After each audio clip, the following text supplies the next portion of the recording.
এক মাসের ভিতরে জীবনের পরিবর্তন দেখতে চান? তাহলে এই পুরুষোত্তম মাসে এই 7টি কাজ অবশ্যই করুন। তাহলে চলুন জেনে নেওয়া যাক প্রথম কাজটা কি। প্রথমে আপনি প্রাতঃ স্নান করবেন, অর্থাৎ ব্রহ্ম মুহূর্তে উঠে স্নান সম্পাদন করবেন। প্রতিদিন সকালবেলা গীতা পাঠ করার চেষ্টা করবেন, অর্থাৎ গীতার যে পুরুষোত্তম যোগ আছে সেই যোগটা অর্থাৎ 15তম অধ্যায়টা এই মাসে পাঠ করতে পারেন। হরিনাম জপ, অর্থাৎ হরিনাম জপ এবং ভগবানের নাম সংকীর্তন করতে পারেন। বিশেষ করে 33 সংখ্যাকে গুরুত্বপূর্ণ দেওয়া হয়েছে, তাই এই মাসে চাইলে আপনারা প্রতিদিন 33 মালা করে জপ করতে পারেন।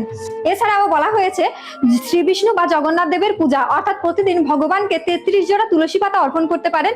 যাদের সাধ্য হবে তারা দিবেন, আর যাদের সাধ্য হবে না অন্তত 1 জোড়া করে হলেও তুলসী পাতা ভগবানের চরণে অর্পণ করবেন।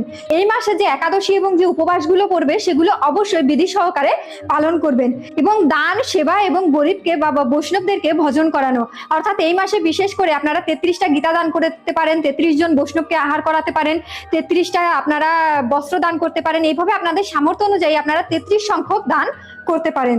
এবং তুলসী পূজা বা দীপদান, অর্থাৎ প্রতিদিন তুলসী দেবীকে পূজা করবেন, এবং পারলে যদি সম্ভব হয় প্রতিদিন অন্তত তুলসী দেবীকে 33 বার পরিক্রমা দিবেন, পুরো দিন মিলিয়ে। অর্থাৎ চাইলে পুরো দিন মিলিয়েও আপনারা 33 বার পরিক্রমা দিতে পারেন বা একবারও দিতে পারেন।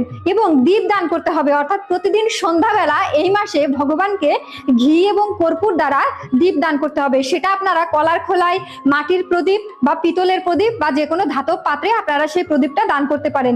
এই যে কয়েকটা আমি কাজের কথা বললাম, এই কাজগুলো আপনারা শুধু পুরুষোত্তম মাসে করুন, দেখবেন জীবনের পরিবর্তন আপনারা নিজেরাই লক্ষ্য করতে পারবেন।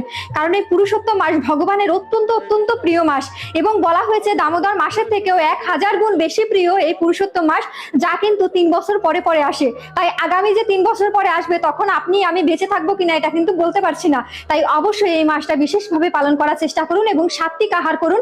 যারা আমিষ আহার করেন তারা এই একটা মাস নিরামিষ আহার করার চেষ্টা করুন।